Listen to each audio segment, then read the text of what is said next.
Welchen Fingersatz benutzt du, wenn du Klavier spielst? Ist der durchdacht? Ist das so ein bisschen mehr oder weniger automatisch irgendwie so?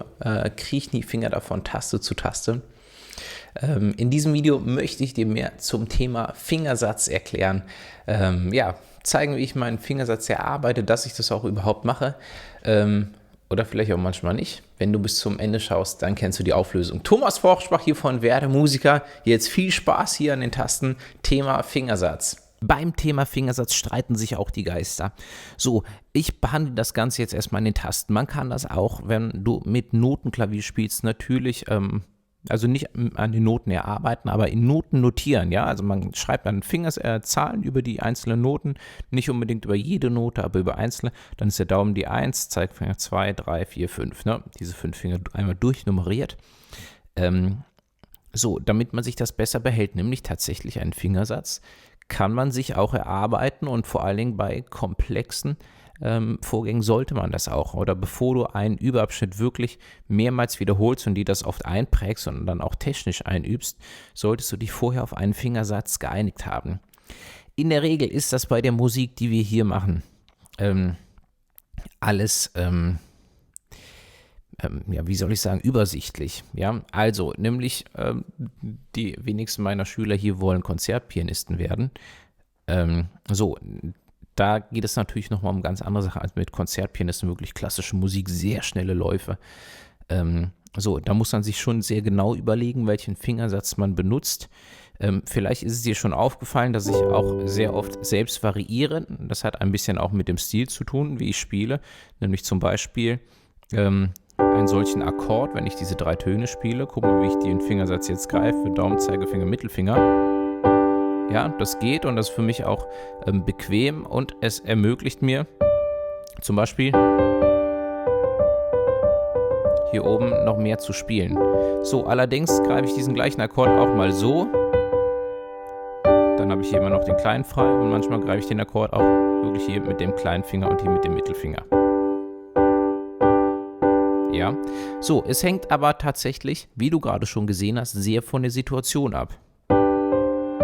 Wenn ich weiß, ich muss hier oben noch die 3 Töne spielen, dann, das ist nicht richtig bequem für mich. Aber wenn ich weiß, ich muss hier oben die Töne noch spielen, dann wähle ich natürlich das Ganze, nämlich aus folgendem Grund. Hätte ich den Akkord so gespielt, müsste ich ja hier, vor allen Dingen das hier ist viel unbequemer nochmal. Hier, dieser Griff hier.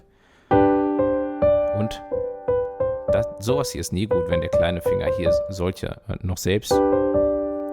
Oder wenn diese 3 Töne nur mit einem Finger gespielt werden. Ne, man muss automatisch ein bisschen springen, aber wenn man 3 Finger zur Verfügung hat,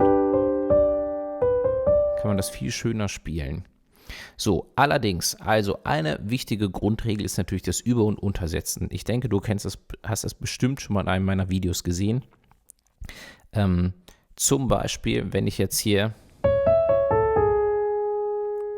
diese Melodie spiele, so, dann setze ich hier mit dem Mittelfinger über und so über den Daumen.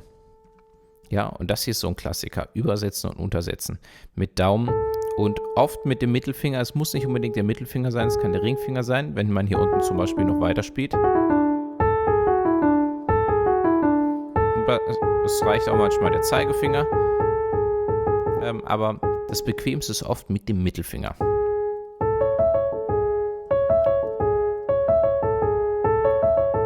Ja, zum Beispiel so und vor allen Dingen, guck mal, wenn ich das hier spiele, ist der Daumen hat so die meiste Spannbreite. Der kann jetzt hier das C spielen, der kann hier unten das C spielen und sogar auch das B.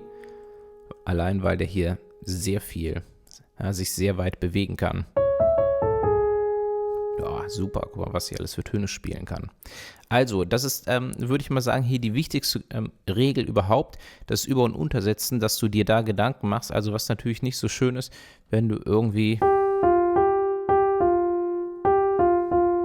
Oder Quatsch, sowas spielst und dann musst du hier unten weiterspielen,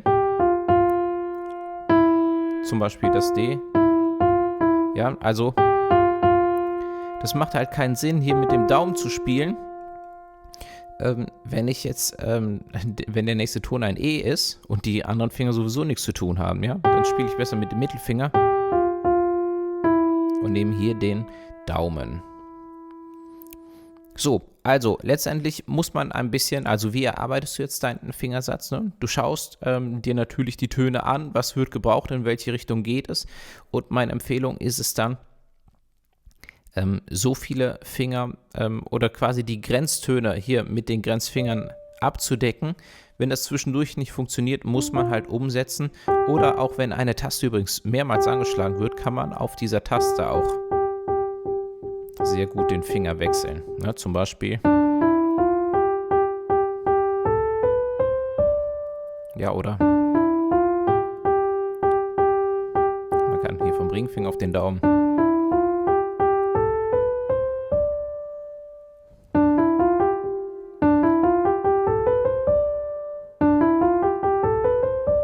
Kann man machen, aber zum Beispiel die gleiche Melodie. Könnte ich wahrscheinlich auch hiermit untersetzen. Spielen.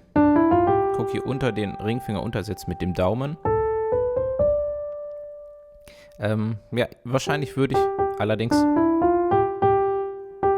hier diese Variante wählen, dass ich hier auf diesem Ton springe, weil das Untersetzen gerade bei dem Ringfinger ist nochmal ein Tick schwerer als mit dem Mittelfinger, wenn man hier mit dem Daumen untersetzt.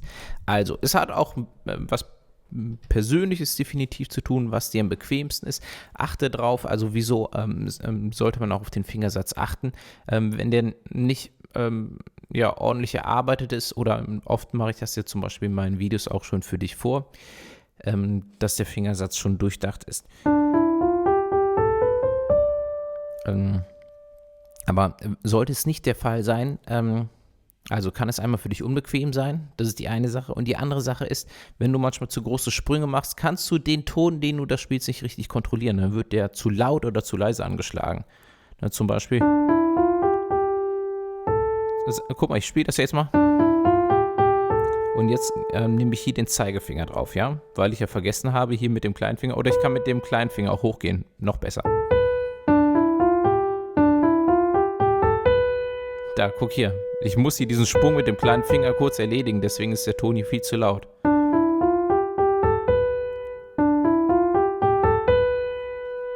Ja? Deswegen lohnt es sich, einen schönen Fingersatz auszuarbeiten. Einfach, ja, weil die sich die Töne dann besser kontrollieren lassen.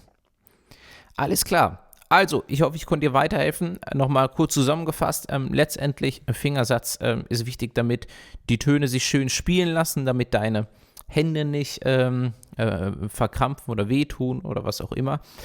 Aber auch,